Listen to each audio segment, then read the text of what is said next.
pretty clear call. And this is a very, very decent card. Let him have something good and be the lucky one. So watching bottom left, definitely we see a check raise on that board. I don't see Luke's c-bet size, and he goes for the like kind of smallish re-raise. Super fancy to see. Lots of people are not doing it. It like does not really cost EV to simplify, but he really likes to put people into lines they don't know. You would expect like some nuts that want to get the money in now, as well as some thinner value that wants to get protection against draws. We hope to see a showdown here. Looks like a flush. And a snap fold. All right. Queen, clear open. I stick to the smaller size here with a short big blind. And yeah, he is kind of nitty. So king, queen off is not doing well against the big blind versus early position nitty 3-bet range. Such a nice hand, but gotta let go. And rather play this here. 3-bet pocket kings, blind versus blind. Okay, this one I will 3-bet in a committing way against Wake Robin, 26 big blinds. I think ace-jack just can't do much else. I don't want to flat here. Gotta leave some room to fold against a cold 4-bet from that other actually nitty recreational. And first in, obviously, easy open raise. Getting call, so this guy is not doing much so far. That means I want to dictate the sizing myself. And I try to use a way to get exactly to the pot size I want to have, which now just changed a lot. I just switched to big blind. I'm a little more used to that. So actually we'll go like 2 times pot now, which is not like actually exploitative. That's like exactly what that hand wants to do. I think about check raising as well. That's the other option for that hand. I'm not sure how often he stabs. Now he showed interest in the pot already. That is good for my hand, obviously. But I said, okay, let's stick to the sizing ourselves. Let's dictate the sizing. Just fading hard. 7 would have been interesting. Queen jack suited against that stack size. I can't do much, unfortunately. This is now the question, right? How much will I do like regarding small blind flatting? Because he min raises instead of the 2.2, 2.5 others are doing.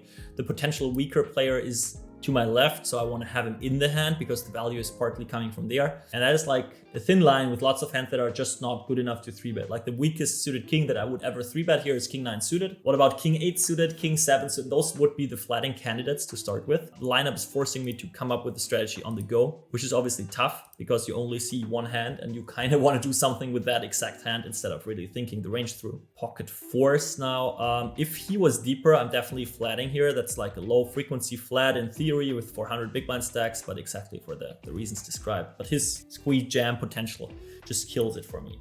And here obviously king 10 is a clear defense. I switch that to big blinds. Half pot, easy call with the gutter. Okay, jack 10 doesn't get there, 8-10 gets there, every 6 gets there, spade gets there, a 7 gets there. Now the question is, do I need to bluff? I think this hand is actually too strong to be a bluff, and we can still win against other give-ups.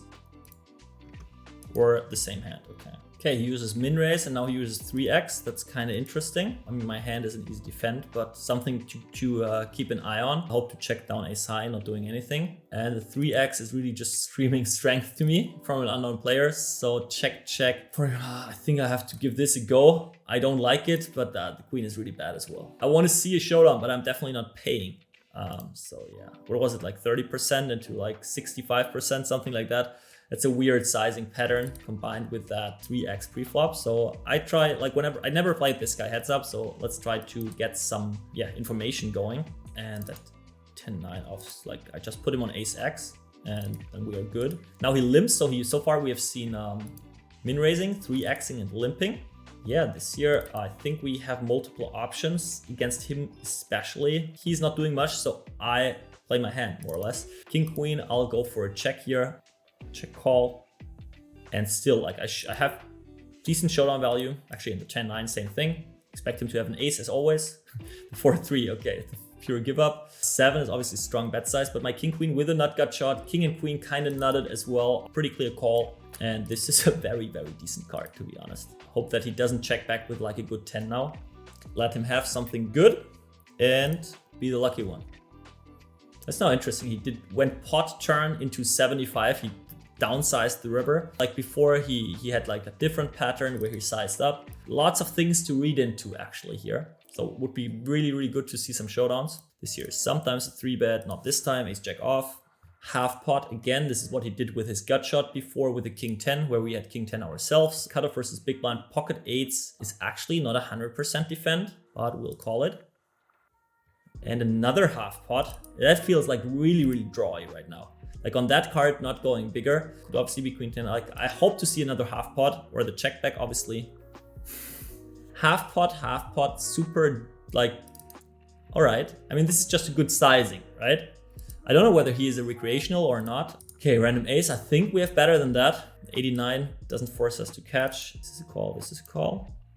This is a clear donk, I'd say. Actually, I don't love it when people go big on those type of boards to turn something into bluff, but big bet. Big blind, 3 bets, always dangerous. Pocket eights indifferent now. Not having hearts would be better, so we let it go. Yeah, that's what I mean. Like his big size is probably not a range play, and it's just meaning he has pocket nines, something like that. And yeah, okay, that's a fine check. Okay, he connects to the board, right? And it's like, yeah. I mean, I'm calling everything to just see some showdowns, but like this is really, the 6 of spades is a bad card, the ace is a bad card. I mean, ace is a whatever card, but not having pair is a bad. You need to find some king 5, some like the 10 is just really too good. Turn things a little around and start a button straddle here. I'm not sure whether that is good that short, but puts me in a little more comfortable situation. Check 9 off, defend, top pair, okay. Call again, half pot, half pot, half pot. Let's see, that's 6. It's a card we can sometimes donk on. Randomizer says no. 3/4 now. I mean, I won't fold a top pair again. Like, not again, I didn't have one so far, but so far he has like incredible frequencies. He shouldn't have an ace really. Think I'm not folding this one, just check, check, and he has 9/6. Okay, like I have something was half pot, like, yeah, okay. Opening pocket 10s here, and we get the 3-bet from our likely recreational friend from the big blind. Scares the shit out of me, but we have pocket 10s. Let's see a flop.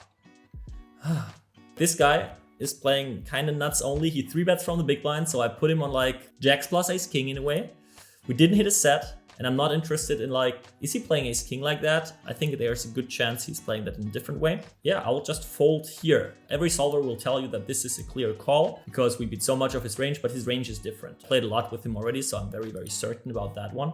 Yeah, I think this is kind of a mandatory fold, which sucks when you would turn the 10. They are really messing around with me here today. Ace 10 suited, not very often a check 3-bet actually. And 3-3 deuce, again, a large c-bet here. It's not the standard c-bet, so it means a little something. It's either exactly the hands that want to fold out something like 9, 10, jack 10 maybe, that I'm not folding to a smaller size, or it's just like pocket 6 is max protection. I'm not expecting deuce X and 3X for him. Okay, no reason to donk clubs really. Check, check. Even though it goes check, check a lot. Like, okay, 7, 8 of hearts. It's like that. I want to fold something out that has me dominated. Look alike to pocket 7s, pocket 8s going big. So it's like interesting to see how people are splitting their range here. Ace-6 suited, easy overflat if he decides to flat the cutoff, that lots of people are not doing. So being aware that like 6s, 7s, 8s might be there a lot. Queen 10, I think, is good enough for after a half pot bet, maybe only for another half pot bet. I definitely overflat 3s and 4s, so I think this is a decent board for me. Him sitting on 6s, 7s, 8s, 9s all the time, this guy having everything. So I think I can actually start stabbing large here as I would with my sets. Now facing that raise, half pot, check back, raise river is like, is he betting ace 3 half pot? What the fuck? But like I haven't seen a bluff like in my last X 1,000 hands here. What is he bluffing? Like he sees, okay, half pot now, I'm bluffing now, something bullshit. Like very, very, very weird. And there I get the call and the overcall. Like he's now not having 5, 6, 7s anymore. Now for the turn barrel, like I love my flop bet. For the turn barrel, I rather take like something with outs, like ace 5, something like look like a 4-5. I can play like that as well. And here I randomize some calls in, even though my heart really doesn't want to call. Let's say 25%. Boom, 30, lucky me. Top right again, 3-bet, king jack off. I was playing with a flatting range. I just 3-bet sometimes here, and yeah, I mean king jack, like I can bet almost range on that board with half pot. He doesn't have 3s and deuces, a very high frequency, or he shouldn't. Maybe he has because he min raises and I make it 9, so SPR is a little deeper. And now I don't know how much I like the jack, to be honest. I can bet small, I can check. I rolled the check. I have exactly what I represent. It's a hand that calls the turn and then is 0 EV on the river if he jams. So far, whenever I was in that situation, he ended up putting his stack in. Let's see what happens this time. I play pocket jacks for now, exactly the same way. I check some some queen X on the turn as well. I have lots of 10s, 9s, 8s, 7s. And this is a very decent card, obviously, for me now. The queen taking like some of his last queen X away. He has ace jack. He has lots of pocket pairs. I think my king jack is good enough for a big bet. I don't know whether I want to use some small bets or it's really with hand strength. I bet smaller with jack 10, jack 9, ace jack. He can have ace jack offsuit. That sucks a little. But I think I have to be greedy in that spot and go 75. It would be an easy 75 if I bet small on the flop. Now the question is how much he's folding the flop already. That could call me now, but feels good to finally not face the turn bet and the river jam. And here this is really, really interesting. What he flats the cutoff with and then overcalls after Ukrainian weird name calls, my large step. It's like really, I'm wrapping freaking strong to start with here. We get one call that might be any king, obviously. And then the overcall is like, this is freaking me out. It's like, which trap, which is like a random king. It's like king jack, like pocket fours going for the check call. He really flats pocket fours in the cutoff. I think this is, oh, maybe haven't seen anything about that guy in the big blind. Maybe he is really weak. That would explain it. But then not stabbing and instead checking it to me was like, whew. So good that I found the stop button on the turn. Let's 3-bet those pocket 8s here.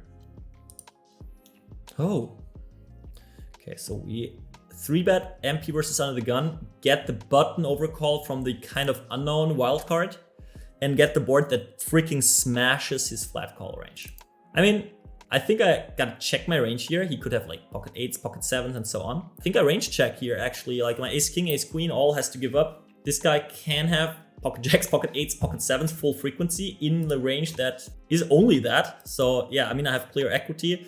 I have maybe some chance if he gives up like some ace queen that stabs once or so. This is why overcalling is usually very bad in spots like that, because you're freaking face up. There are only a few hands that you want to overcall. You want to 4-bet kings and aces. So it's like, what is left? Like queens, jacks, 10s, 9s, 8s, ace queen suited. What do I want? Like 8, 9 suited? Do I want to block against that? I don't want to check fold. I don't want to check call against the recreational players, so I think block is not the worst in the world. He can have obviously an ace jack, king jack, and I lose to it, queen jack, or he's just and this is why it tilts me a little that just hand history is not working and player notes are not working. Queen jack offsuit is obviously next level, and I want to write it down, but it's not possible. Like here, no, it's like after a gazillion years, it's coming.